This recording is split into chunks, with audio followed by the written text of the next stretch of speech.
Hello, welcome to the Women's Emotional Wellness webinar. I am Tracy Moore and I'm excited to talk to you about one of the topics that's my heart and passion. I love working with women and I love helping them support their emotional health. We're going to speak in general terms, but we're also going to dive into some specific because my goal ultimately is to simplify wellness for women.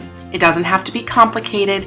It doesn't have to make you crazy. It doesn't have to make you research for hours on the internet while your children are asleep and you should really be asleep too experience. But there are simple, established things that you can do to boost your wellness and to benefit your family. As women, we are really the gatekeepers of the home in many ways.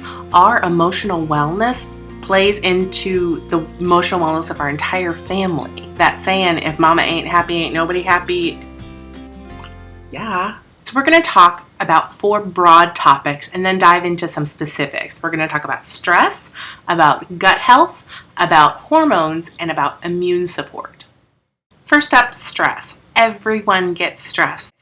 This is not something that's uncommon to anyone, but especially to women, right? We have a lot going on in our brains. And think about the way that we are designed, the way that God designed our bodies and our brains in particular is to attend to a lot of different stimuli all at once. So there's this book called Men Are Like Waffles, Women Are Like Spaghetti that when I was in private practice I would recommend quite a bit because as I was doing marriage counseling with people, it helped them to kind of see the differences in the brains because the male brain is set up completely differently than the female brain. You know this just from experience, right? You know exactly what I'm talking about. And the whole spaghetti concept is that everything is interconnected to everything else. If I say a word, then I associate that word with this thing and this memory, and we go over here and all the noodles are touching, and so it makes it hard to focus. It makes it hard to not stress because this thing is intersecting this, which is intersecting that, and we got to take the kids over here, and what about this, and what's for dinner? What about next week? Oh, I made that before. Who else is stressed out just thinking about it? Exactly. Men, however, are like waffles. They have little boxes. Here's a box, here's a box, here's a box. And although they touch, there's not interlapping. Things are connected, but they don't intersect. So they can be in the sports box and nothing else is in the sports box. They're just in there. They can be in the sex box. It's the big one right in the middle. Sex box. Middle of the waffle. And they cannot think about anything else. They can be in the work box and completely shut off every other stimuli because they're in that work box. Work waffle hole. The important thing to take away here is that you are not broken. God designed your brain to work that way, to intersect with everything is connected to everything else. So that makes life more stressful because we're always thinking and many women are overthinking. At the same time, you don't want to live in the midst of stress. Not only is it super damaging to you on the emotional level, it also causes problems on the physical level and in relationships and in everything because of how we respond. So one of the first things to think about when you're talking about stress is that if you can't change the stressor, you literally can't change the situation, then you have to change your mindset, how you think about it. So in the cognitive behavioral model of therapy, which is primarily what I used when I was in private practice, you look at emotions, you look at cognitions and how those things influence your behavior. It's very a logical way to look at things. And that model is the evidence-based model. It's the one that your insurance company will pay for if you decide to go to therapy for any reason. Cognitive behavioral therapy is the gold standard. And it all goes back to that idea of if you can't change the stressor, you can't change your situation, you have to change how you think about it. So that sounds super easy, right? No, it's not. It's not easy at all. Which, if you've ever tried to eliminate stressors, you already know.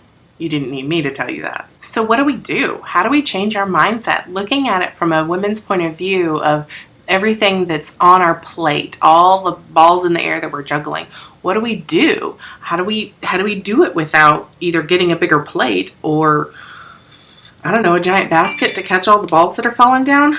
It's my grandma. Real life. There are tips and tricks and tools and things that we'll talk about that will help you to get those stressors under control. So let's dive into the not so pretty truth about gut health. I know nobody wants to talk about gut health. So here's a crazy, scary fact. 90% of your body's serotonin is created in your gut. Your gut houses a third of your immune system and a third of your nervous system. That's a really big job for something that we don't really pay that much attention to. I know I don't. I mean, how often as a mom am I like scarfing down the remains of chicken nuggets and french fries or stealing macaroni and cheese right out of the pot? So I am the first to admit that I don't do this very well, and I certainly don't do this all the time. However, when I am thoughtful, when I am intentional, I feel better. Not just my tummy, my whole body, because my gut is in charge of so much. Okay, so you get it. It's important. So what do you do about it? Well, live foods. Those are the foods that are going to have enzymes in them, and those enzymes actually send messages to your gut to tell you things like when you're full or you've had enough. So these are things that you know already. You know it's better to eat vegetables than anything else. You know that it's better to shop the outer aisles of the grocery store and get fresh fruits and vegetables or fresh lean meats than it is to shop the interior and get processed foods. You know that. That is not a secret. Now, I'm not a doctor, okay? But when I'm talking with people and looking at, okay, what system do you support first? The gut is the thing, man, because it's responsible for so much in your body. 90% of the serotonin your body makes, the gut is incredibly important. And so looking at ways that we can support it with live foods versus processed foods. And that's just fresh versus not fresh. That's outer aisle of the grocery store versus inner aisle of the grocery store. It's making a better choice. I'm not saying overhaul everything, go down the rabbit hole. That's not what I'm advocating. What I'm saying is you can make a better choice. And I believe that you'll find that that's better for your emotional well-being. There's power in taking some control back instead of being swayed to and fro by your emotion, because I want something to be different, because I can't deal with this emotional distress in a way that's healthy anymore. Starting with your gut is going to be incredibly important. And that's literally as simple as a salad. So maybe your first change in helping your emotional health as it relates to your gut is choosing to cut out a food that you know makes you feel ugh. We have those foods. Everybody has those foods, right? That you know you shouldn't have eaten. So maybe that's the first step, cutting out that food. And maybe a little second step of, okay, instead of eating that thing, I'm going to choose a food that is alive, a raw food, or, some raw vegetables or fruit instead of candy. Anything like that is going to be a better choice. So as I was doing research for this webinar, I ran across something terribly fascinating. Julia Ruckland, who is a professor in New Zealand, did a study that was really the first of its kind. It was a double-blind, placebo-controlled, randomized study, like the Holy Grail of study types, okay, about micronutrients and mental health. She found that using a micronutrient formula consisting of different vitamins and minerals was significantly better than placebo control in reducing mental health symptom clusters associated with ADHD and also with depression. That's huge news, you guys. I don't know why that's not everywhere. And I'm really excited to see what other research she comes up with, because she's already doing more research about the effects of micronutrients related to sleep, anxiety, and addictions. Let's talk about hormones. So again, I remind you, I am no doctor. However, I am a stellar Google researcher. So there's different hormones in our body that help regulate us. For women, we have progesterone, estrogen, DHEA, and testosterone. Additionally, there's hormones within the endocrine system, like the adrenal glands and the thyroid, There's a lot going on in our bodies, which means that there's a lot of places where we could be off balance. One of the simplest ways to start looking at hormone balance is through diet. And as long as you're helping yourself with gut health, then that can help hormones too. So here's another ugly truth. Hormone imbalances don't start when you're an adult. They actually start well before puberty. It starts in the womb with mom's pregnancy. And it continues with daily exposures to xenoestrogens and toxic buildup from a hormone-saturated diet. Even more ugly truth, it's a vicious cycle. And the only real way to know what's going on in your body is with blood or saliva testing. So this is the part where it's not super simple. If you really want to get down to the nitty-gritty because you feel like your hormones are like way off kilter, then I would really recommend you going to talk to your primary care doctor or to your reproductive health doctor and seeing if they can help you in this area. Go prepared, go with knowledge, and say, hey, this is what I need. Be empowered. So in my research, I found a couple different opinions about blood testing and saliva testing. But ultimately, saliva testing can measure cortisol, estrogen, progesterone, DHEA, and testosterone. Saliva testing will identify the hormones on the cellular level. Blood or serum testing measures the free hormones circulating throughout your blood, so the hormones that can easily enter the cell. And it also measures your total hormone, so the substances that are carrying the hormones around the bloodstream, it measures that as well. And there's a calculated combination of the free hormone level and the total hormone level. But it's not a representation of the bioavailable hormones, so the hormone that's already inside the cell and active in your organs and tissue. That might be why, once you talk to your doctor, really looking at a combination approach may be the best thing, because there's a lot of different things that interfere with our hormones. There's a lot of different impacts. So the most simplified thing I can do for you is point you in the right direction. There is no simple answer to the hormone question, unfortunately. But this is the part where I empower you to go and find out for yourself, because it could make such a tremendous difference for you with regard to your emotional health. All right, now let's dive into immune support. There's a lot of support from neuroscience that there's a connection between your physical health and your emotional health.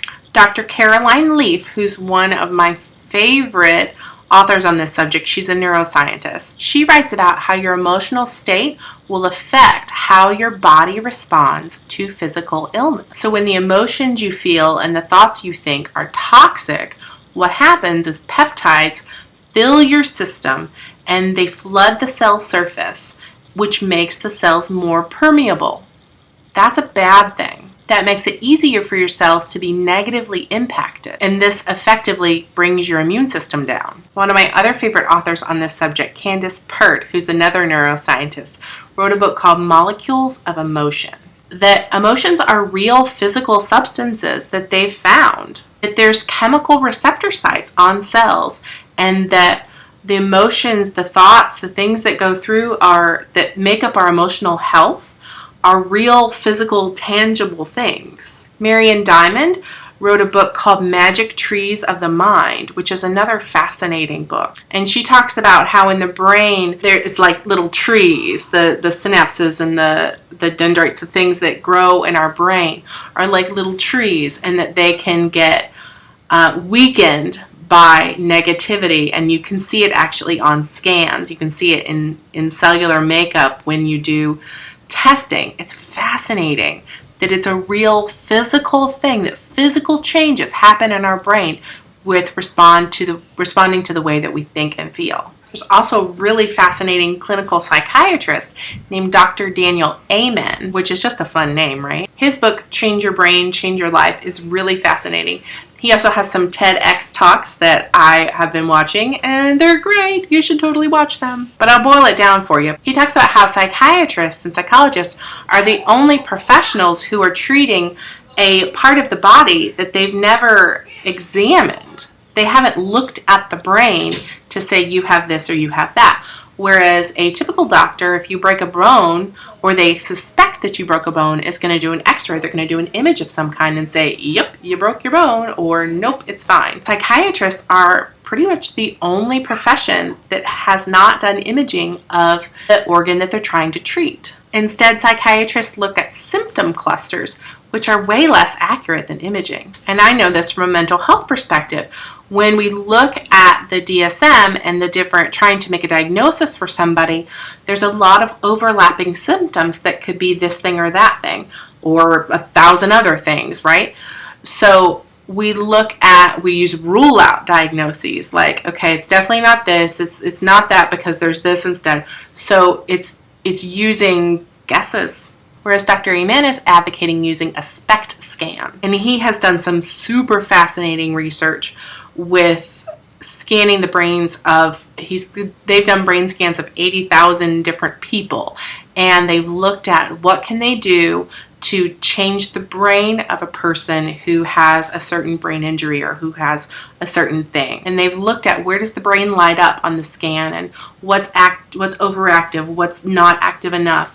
And they've been able to help a lot of people that way. There's definitely some fascinating research coming out of Dr. Amen's clinic. Now, why do I say all that? Why is all that important? Well, when you're talking about the mind and the emotions, they're really intertwined. There's an emotional component to everything. Especially for women, nearly every logical thought that we have is coupled with some emotional thought about the same thing. An example that I like to use is a baby. So you hear a baby cry and you think, okay, baby, cry. But then your emotional brain kicks in, and if you're a woman, that could go a lot of different places. It depends on how you feel about babies. I don't know how you feel about babies. So all your senses, except for smell, are logical first and then emotional. And what's really fascinating and true is that you can be presented with compelling evidence like XYZ, ABC, XYZ, of all of the reasons that something is true and still not believe it because you don't feel that it's true. Has that ever happened to you? You won't really believe that it's true. You have to feel that it's true. And that feeling comes through your limbic system, which is the emotional epicenter of your brain. So all of your senses, except your sense of smell, is tied to the logical part of your brain before it's tied to your emotional brain. This is where the amygdala comes into play. That's part of your limbic system. So the amygdala is like a library. It's responsible for your first emotional response to a thought.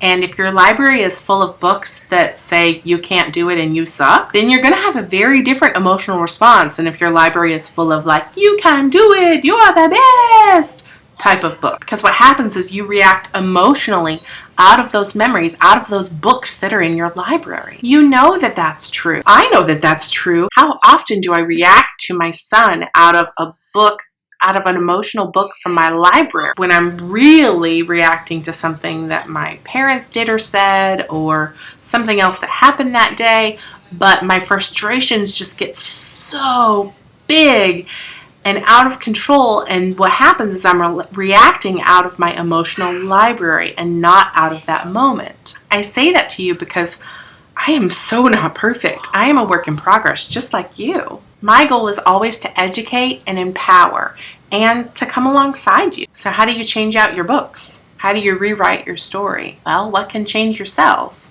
I think you know where I'm going with this.